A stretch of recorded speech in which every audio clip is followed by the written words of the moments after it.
பொங்கலுக்கு வாங்கியிருந்த கரும்பில் 2 கரும்பு மட்டும் அழகாக தளிர் விட்டு வேர் விட்டுருந்துச்சு. இதோட அடிப்பகுதியும் நாங்கள் வந்து தண்ணியில் போட்டு வச்சுருந்தோம். பட் மேல் பகுதி தோகைக்கு கீழே இருக்கிற பகுதி தான் வேர் விட்டு அழகாக தளிர் விட்டு வந்துருந்துச்சு.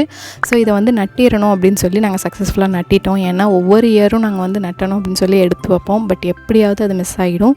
பட் இந்த டைம் வந்து ரொம்ப ப்ராப்பராக தண்ணியெலாம் மாற்றி 1 மந்த் வந்து அதை நல்லா ப்ரொடெக்ட் பண்ணி நல்ல தோகெல்லாம் வர வச்சு ரொம்பவே அழகாக இருந்தது, ஃப்ரெஷ்ஷாக இருந்தது பார்க்குறதுக்கு.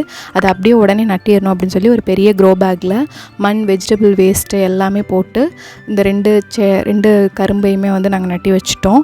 எந்த அளவுக்கு இது வளரப்போகுதுன்னு தெரில. இதுதான் எங்களுக்கு வந்து ஃபஸ்ட் டைமு. இது வந்து நான் ஒரு 12 inch 12 க்ரோ பேக்கில் வந்து வச்சுருக்கேன். ஒரு வேளை நெக்ஸ்ட்டு வளர்ந்து பாட் பத்தலை அப்படின்னா ரீபாட் பண்ணிக்கலாம் அப்படின்னு சொல்லி இப்போதைக்கெலாம் நாங்கள் இதில் வச்சுருக்கோம். நீங்களும் கண்டிப்பாக வந்து இடையில கரும்பு ஏதாவது வாங்கினீங்க அப்படின்னாலோ இல்லைன்னா நெக்ஸ்ட்டு பொங்கல் டைமில் கண்டிப்பாக நீங்கள் வந்து ஏதாவது ஒரு பீஸ் எடுத்து இந்த மாதிரி தண்ணியில் போட்டு வைங்க. ஏன்னா கணுப்பகுதி ஒவ்வொரு இதுலேயுமே ஒவ்வொரு ஸ்டெம்லேயுமே இருக்கும். அது நல்லா வந்து நீங்கள் எந்த பக்கத்தை எடுத்து வச்சாலும் வேர் விட்டு தோகை வந்துடும். ஸோ கண்டிப்பாக பண்ணி பாருங்கள்.